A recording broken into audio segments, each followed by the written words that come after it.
গণতান্ত্রিক দেশ হলো জনগণের সরকার, জনগণের দ্বারা, জনগণের জন্য।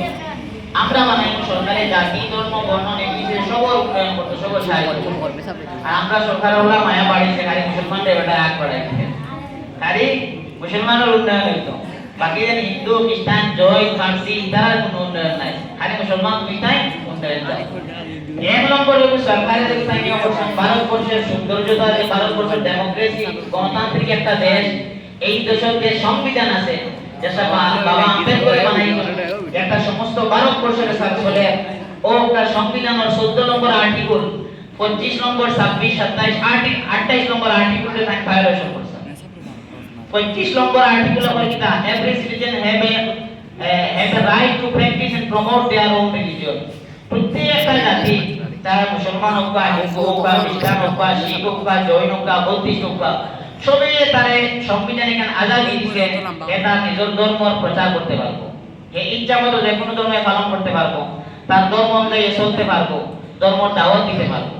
কিন্তু এই যে একটা নিয়া এই সংবিধানের এই যে এক যে আসলো 25 নম্বর এক ভিতরে কিতা করার ভায়োলেশন করা, এগুলো আমি কিতা করার বলে মুসলমানরা মানে তোমার নিজে পাওয়ার এগুলো নাই। এখন তুমি তাই মসজিদ মাদ্রাসা তুমি তাই চালাই তাই কিনা অদূর ভবিষ্যতে এফার তাই না। একটা আমরা লাগে কিছুদিন আগে ধরা পড়ছে আসামের মধ্যবর্তী মুসলমানদের এক দাপ্তর ইঞ্জিনিয়ার বানাইতরা মাদ্রাসা বন্ধ করছে। এর বাদে মেহবুল হক স্যার যে বহুত বড় একটা ইউনিভার্সিটি বানাইছেন, মেঘালয় সায়েন্স এন্ড টেকনোলজি, যেখানে সব ধরনের মানুষে পড়ে, যেখানে এত উন্নয়ন হয় তারা দেখতে চলে এর জন্য একটা ফ্ল্যাট জিহাদ বদরুদ্দিন আজমল সুপার ফোর্টিং বা ইও পরিচয় বুঝাই ইনো কিতাব খালি জিহাদ চলে। এর দিকে মুক্তিযোদ্ধা মুসলমানদের বড় বড় শিক্ষার্থীকে বাড়াইতাম, দাপ্তর ইঞ্জিনিয়ার বানাইতাম, আর মুসলমান করে যদি ইউনিভার্সিটি খুলে থেকে না চলো বলতাম। ভারত সরকার একটা নিয়া সংবিধান বহির্ভূত একটা কাম করছেন, একটা কোনো সময় ভারতের জনগণে মাপ দিত না। এখানে আমরা দেখি আর এই যে লোকসভার মধ্যে ভোটাভুটি হয়েছে, তাই অফ রেমান্ডারি বিলের পক্ষে 288 জনে ভোট দিছে, আর বিপক্ষে 233 জনে ভোট, 232 জনে ভোট দিছে। এই 232 জনে কি তার বুঝছেন না বেরিগু কিতাও বিদিকে খালি এক তো মুসলমান হলে আগলাই দেরা তো ব্যক্তি ভায়োলেশন চলে, আর 233 জন এত করে নি খামা কিছু বুঝেন না লাগে জিনা এটা বুঝরা ভালো হবে। 233 জনে আমরা পক্ষে ভোট দিছে, একটা দুইটা না। আর গঙ্গা গেলে মুসলমান এবারে সংখ্যা কম, বেশিরভাগ তারা মুসলিম করে মাত বুঝা যাচ্ছে। এগুলো লোকসভা, রাজ্যসভার মধ্যে ভোটাভুটি হইয়া পক্ষে আইছে অপশনাল বিলের পক্ষে 128টা, আর বিপক্ষে গেছে 95টা।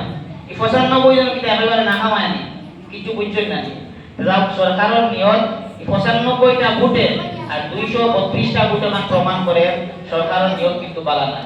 অদূর ভবিষ্যতে মসজিদ মাদ্রাসার যে স্থল যে জায়গা সামান্য ইয়ে থাকবো সরকারি গান বাকি দেয়। আর এখানে আমরা দেখি আই অর্ডার দেন আবো পাঠিব হাসানে কি মিশানে সত্য না মিথ্যা কোনো যাচাই নাই, বাদন্তি কোর্টবেদার লাগে এত কমপ্লেন্ট আমরা দেখি না এটা কতটা মসজিদ ভাঙ্গা হয়েছে। গোয়ালপাড়া কত বছর মধ্যে কত বড় একটা মাদ্রাসা, এই মসজিদটা তিন ডবল মাদ্রাসা ভাঙ্গা হয়েছে এক সপ্তাহের ভিতরে। কোন ধরনের কার্যবাহী সুপ্রিম কোর্ট যেটা হাইকোর্ট যেটা এটা দাবা দাবি নাই, এর আগে তোমার মান কেন নিয়ে যান। আরে ভাই এটা তো দেশের সম্পদ নাই, বাঙ্গে আপনি দেশের পিতা উন্নয়ন করবেন, তার উদ্দেশ্য হলো কিন্তু কোনো একটা মুসলিম সম্প্রদায়ের ইয়ে করা, আমরা এর করবো না।